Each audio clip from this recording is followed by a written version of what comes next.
예, 안녕하십니까. 민법교수 유병태입니다. 자, 오늘도 정빈민사법 완전정복을 보시는데, 오늘은 계약법 강론, 그 중에서 처음에 있는 정려를 보시겠습니다.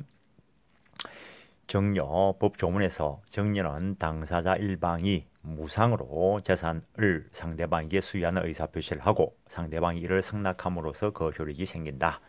정려의 개념 정리에 대해서 법조문이 이렇게 규정을 하고 있습니다. 현학적으로 쓰려고 무진장 노력을 했죠. 정려는 당사자 일방이 공짜로 재산을 그 상대방에 수여하는 의사표시를 하고 상대방이 이를 승낙함으로써 효력이 생긴다라는 거, 뭐 국어적으로 읽는데 아무 어려움 없죠. 그래서 정리는 그런 것인데 그 법적 성질을 살펴보면 무상계약이다. 무상계약, 재산권 이전이 일방적으로 일어난다라는 걸 의미할 것이고 편무계약이다. 뭐 대가적 의미 있는 채무관계를 부담하는 것은 아니다. 그런 것이고 낙성, 즉 청약, 상대방에게 수여, 주는 의사표시, 청약을 표시하고 상대방이 승낙함으로써 효력이 생기는 특정한 어떤 방식을 요하지 않는 불교식 계약이다.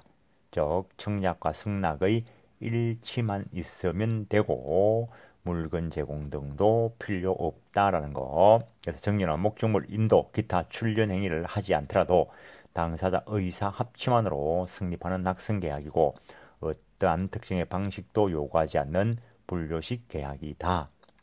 뭐 서면에 의하지 않는 정리는 각 당사자가 이를 해제할 수 있다. 뭐 해제의 뭐 좀 자유를 준 것이다라고 이야기할 수 있을 것이고. 그래서 정려 누구나 다 한 번쯤은 해 보셨을 겁니다. 뭐, 뭐 교회 가서 헌금하는 것도 이렇게 보면은 뭐 정려고, 뭐 절에 가서 시주하는 것도 정려고, 요즘은 뭐 또 잘 보이지 않지만은 옛날에는 뭐 고속버스 터미널, 요즘은 고속버스 터미널보다는 역 주변에 많죠. 뭐 서울역이나 뭐 가면은 뭐 이런 표현 한다고 또 그분들이 또 화를 내시지는 않겠죠. 뭐 요즘은 또 보는 거 잘 보지는 않습니다. 뭐 그 깡통 하나 놔놓고 딱 엎드려 있으면 지나가면서 돈을 엿는 거, 그것도 정려죠. 하여튼 뭐 이 정려라는 게 현실적으로는 헌금으로 헌납, 뭐 시주, 기부 이런 식으로 일반적으로 사용을 하고 있죠. 그것들이 전부 다 정려의 개념에 들어간다라는 거.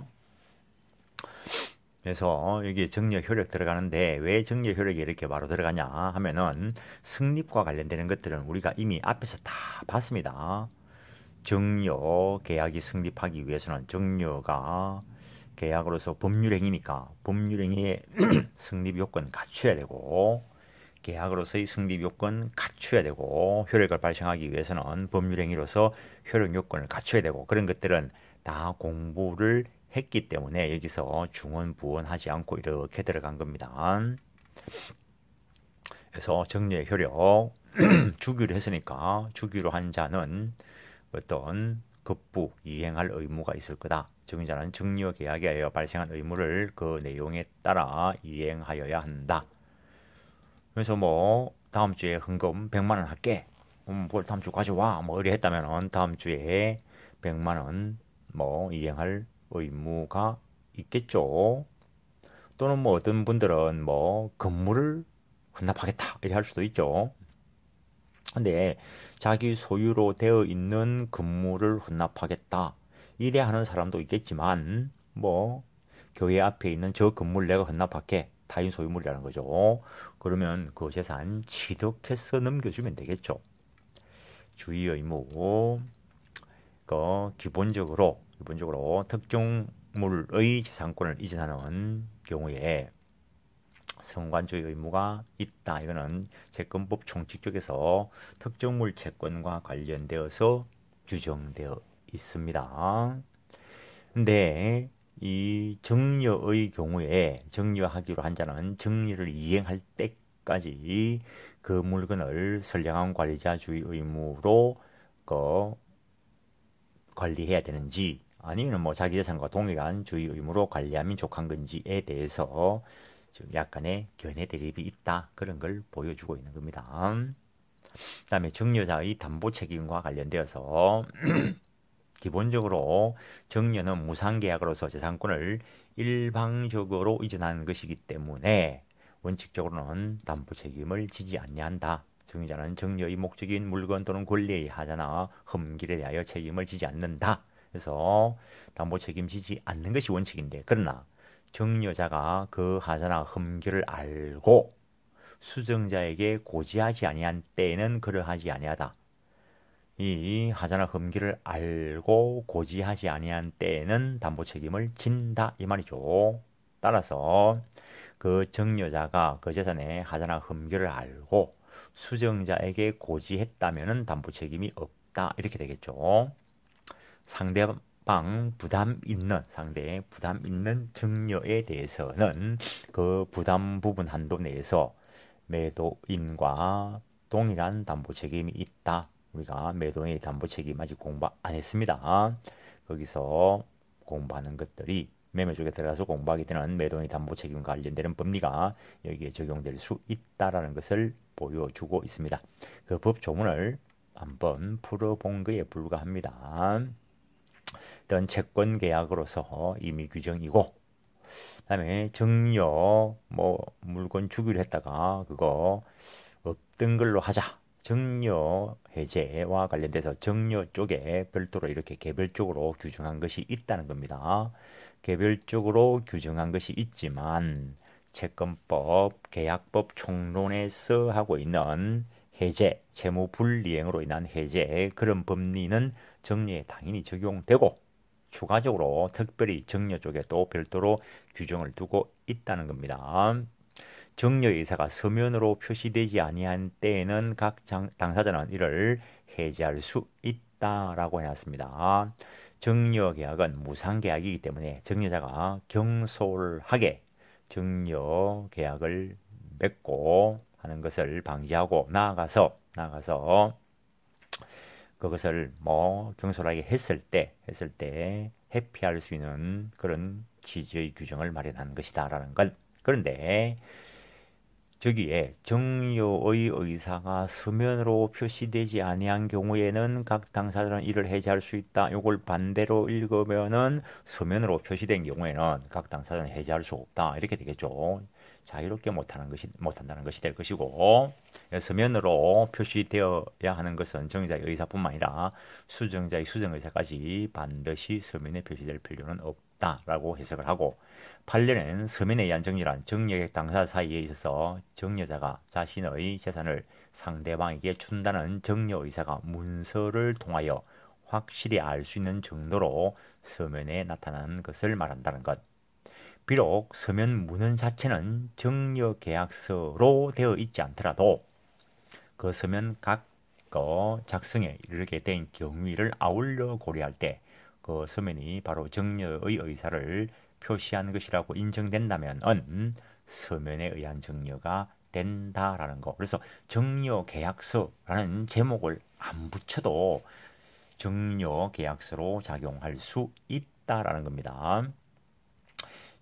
해제권 행사, 증여자와 수증자 모두 해제할 수 있으며 증여자의 상속인도 비서면 증여의 해제를 할 수 있다. 판례에 하면 증여계약 당사자가 해제의 상대방이 되며 증여의 목적물이 수증자로부터 제3자에게 인도된 경우 그 제3자를 상대방으로 할 수 없다.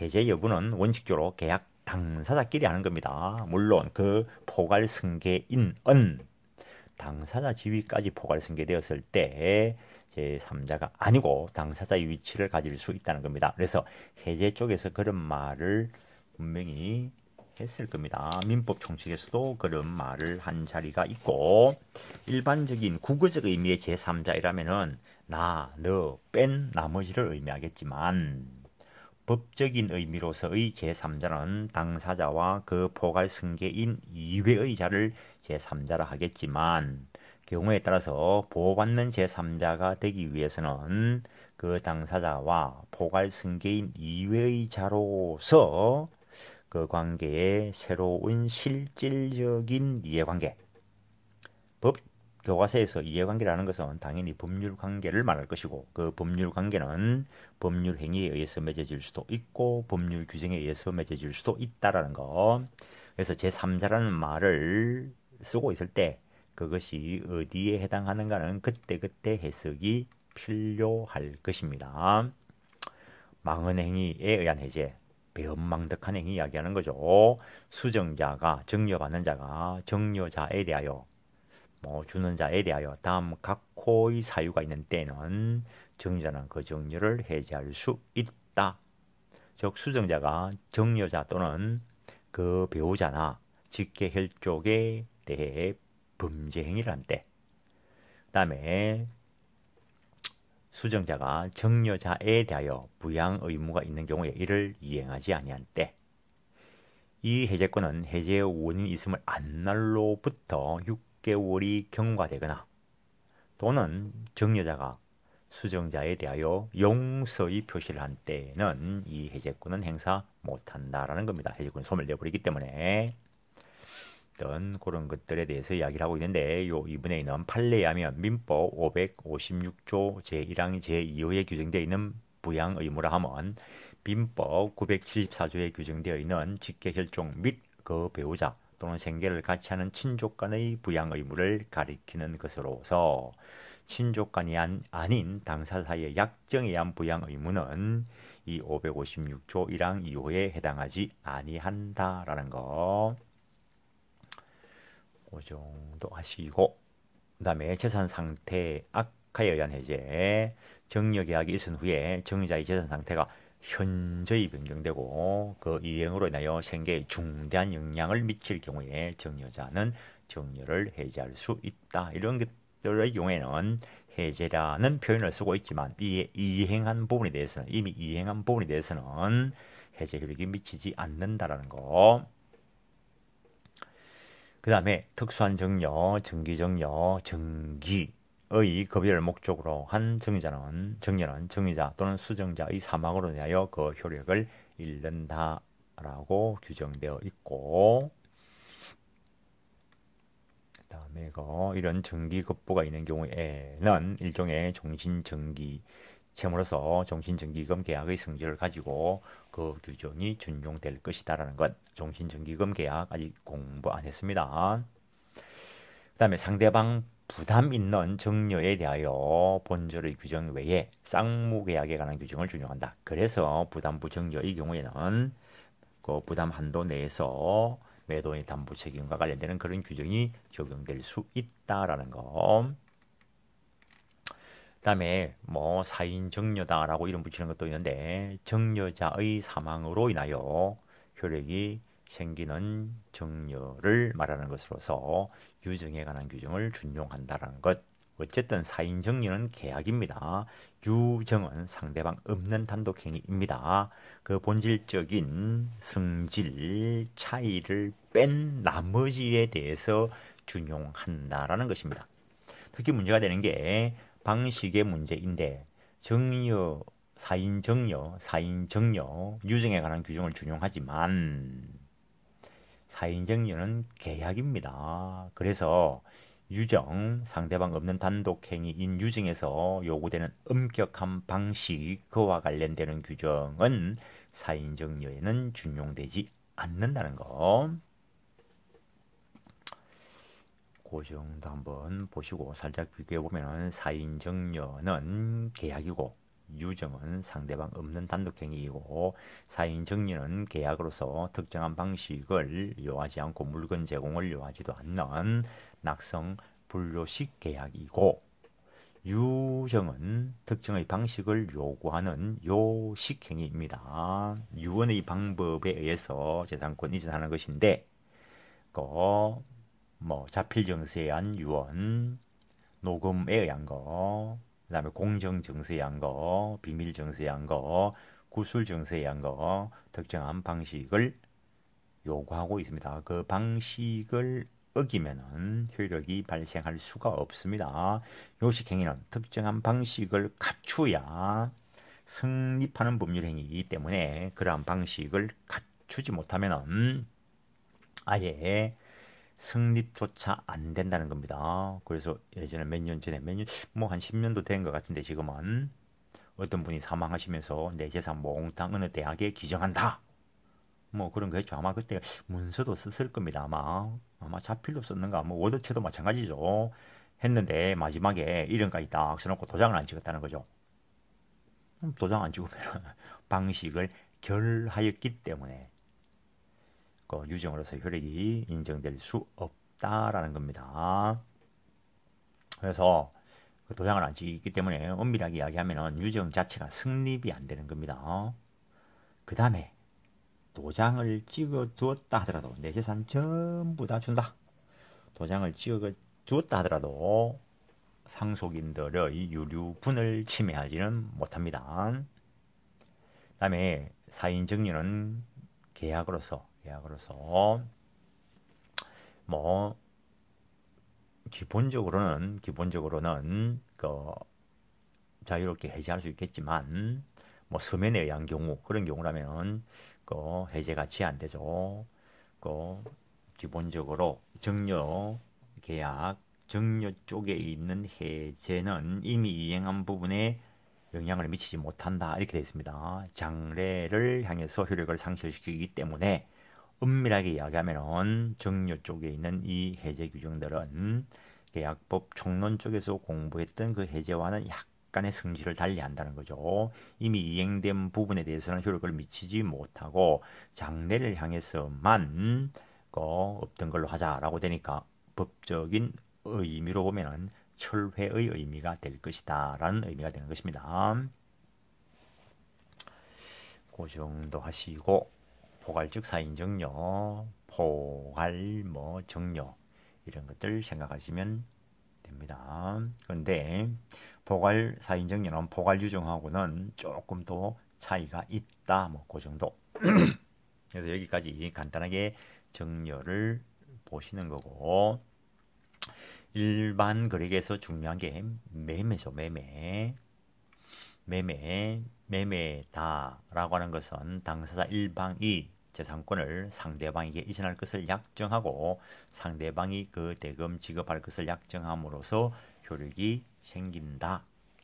그래서 우리가 슈퍼에 가서 뭐 그만 주세요. 뭐 얼마입니까? 뭐 얼마다. 뭐 얼마 줄게. 뭐 이러면은 금에 대한 매매 계약이 체결될 것인데 분명히 법 조문에 보면은 매매는 당사자 일방이 재산권을 상대방에게 이전할 것을 약정하고 그래서 금 매매 계약이 체결되면은 뭐 금을 주겠다 하고 대가를 지급하겠다 이게 합의가 있어야 된다 그냥 대충이라고 넘어가는데 법 조문대로 하면은 금을 주는 게 아니고 금 소유권 이전할 것을 약정한 거죠.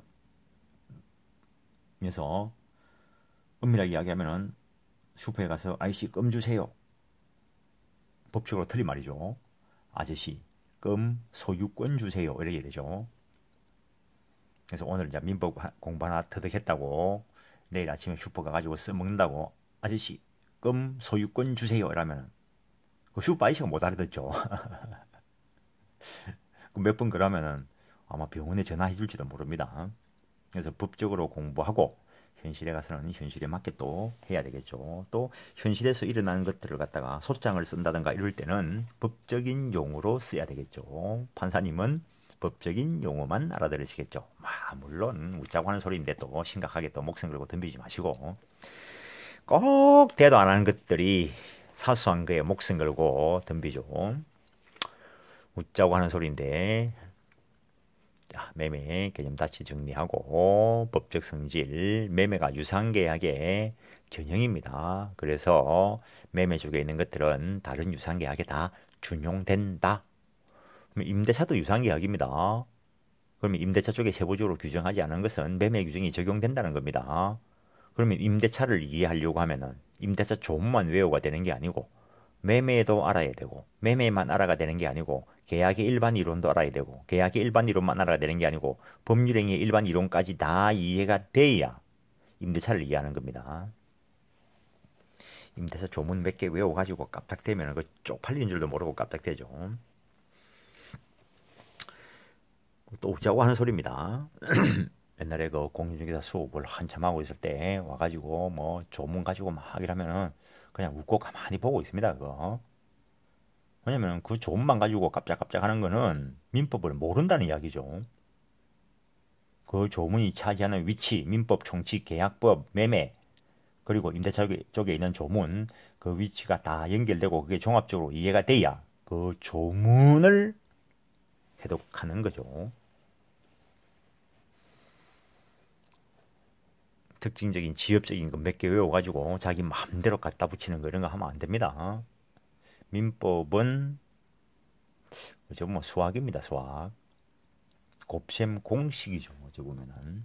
근데 곱셈 공식이다라고 이래 말 안 하는 이유는 곱셈 공식, 곱셈 그냥 구구단 딱 답이 정해져 있죠. 근데 수학이라고 하는 건 풀어 나간다는 거죠. 풀어 나간다는 거. 현실 매매도 매매인 그런 틀림없다. 채권행위와 물권행위가 합체되어 있다. 뭐 이런 이야기. 그 슈퍼 가서 아저씨 껌 주세요. 오 그래 껌 얼만데 살래? 사겠소. 거기까지 이제 매매 계약이 체결된 거고 껌 가져가라. 뭐 가져가세요 주세요. 이제 뭐 그것은 이제 매매의 효력과 관련되고 그 부분에서 이제 물건이 넘어가면 물권행위까지 이제 같이 있는 거죠. 근데 딱 잘라가 어디까지는 채권행위, 어디까지는 물권행위 이거를 구별하기가 참 곤란하죠. 그래서 물권행위의 뭐 독자성, 부정설도 있는 것이고 그래서 물권행위는 채권행위를 원인으로 하는 유인행위이다. 뭐 이렇게 연결되는 거고 또 어떤 사람은 관념상 그거 구별돼. 왜 그걸 구별 못해? 물권행위는 독자적이고 채권행위 영향을 받지 않는 무인행위다. 이렇게 볼 수도 있는 겁니다. 어쨌든 판례는 물권행위는 그 채권행위라는 원인행위를 전제로 한 유인행위다라는 골격하에 짜여져 있지만 또 언제 뭐 누군가가 특별한 논문을 써가지고 또 다르게 끌고 갈 수도 있는 거죠. 일단 이러한 매매 계약이 성립되려고 하면은 여기서는 조금 목차를 달아놨습니다. 법률행위다. 그러니까 법률행위 중에서 계약이다. 그래서 그와 관련된 합의가 있어야 된다. 이걸 한마디로 쭉 이렇게 써놓은 겁니다. 매매도 법률행위이므로 민법 총칙에서 설명된 법률행위의 성립 요건은 구비되어야 할 것이고 또 계약이기 때문에 청약과 승낙, 합치가 있어야 된다.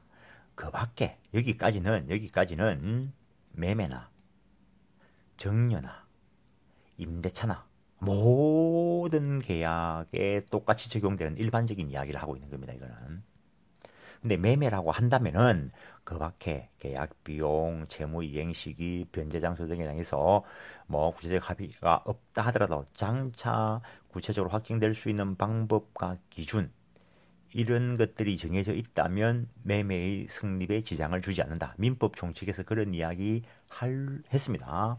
확정될 수 있는 표준만 정해져 있으면 족하다 이렇게 표현을 했습니다. 합의가 안 된 것이 있을 수 있잖아요. 계약 비용 합의가 안 됐을 수도 있고 이행 시기가 명확하게 합의가 안 됐을 수도 있죠. 변제 장소도 명확하게 합의가 안 됐을 수도 있죠. 뭐 변제 장소 합의가 없을 때 법률 규정에 의해서 정해진 부분도 있지만 그렇지 않은 경우에 즉 합의되지 않는 사항들은 법률의 규정이나 그 규정도 없으면 보충적 해석을 통해서 채워질 수 있다라는 거. 판례도 어쩌고 저렇고 쭉 한번 읽어해 놓은 것입니다. 그러면 매매에서 다른 것과 다른 것은 특징적인 것은 대금, 매매 대금이죠.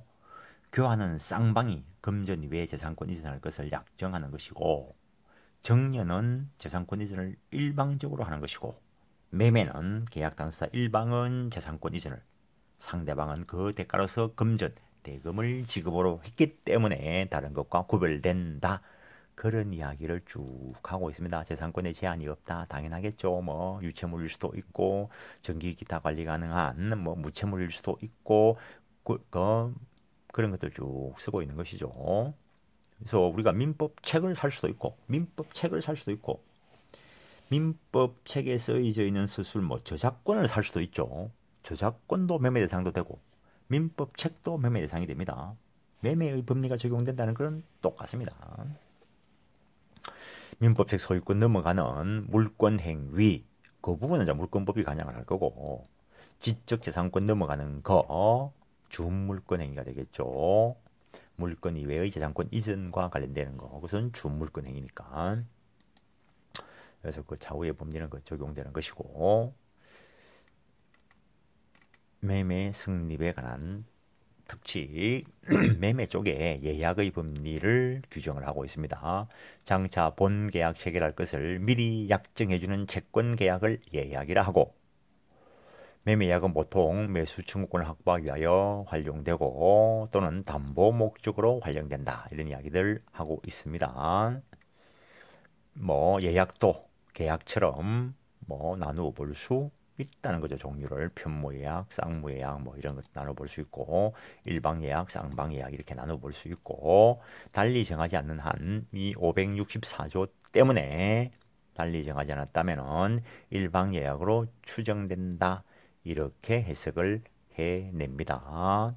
이 경우에 기간을 정하지 않은 때 예약자는 상당한 기간을 정하여 상대방에게 매매약 완결 여부의 확답을 물어볼 수 있고, 그 기간 내에 확답을 받지 못한 때에는 효력을 잃는다. 이렇게 되어 있습니다. 일방예약으로 추정한다라고 해석을 하는 것이고, 그 다음에 일방예약, 예약 완결권을 한쪽이 가지고 있다는 거죠. 그랬을 때 그 예약 완결권 행사하면은 매매 계약이 체결될 것이니까 예약 완결권은 본 계약을 체결시키는 권리라는 거죠. 그래서 형성권에 들어간다라는 거.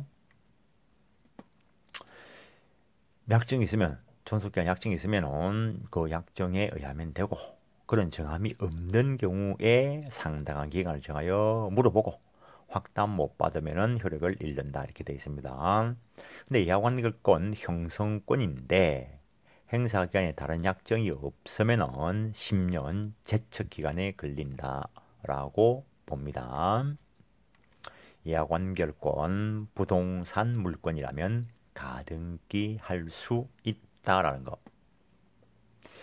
그 다음에 환매, 뭐 작용은 비슷할 수 있는데 예약하고는 등기부에 기재되는 방법이 다르고, 동산과 부동산을 대상으로 했을 때 환매의 경우에는 기본적인 별도의 규정들을 두고 있습니다. 매도인이 매매계약과 동시에, 예약의 경우에는 동시성을 요하지 않습니다. 근데 환매의 경우에는 환매도 다시 사올 어떤 그에 대해서 이야기하는 것인데, 환매의 경우에는 매매계약과 동시에 해야 된다는 거.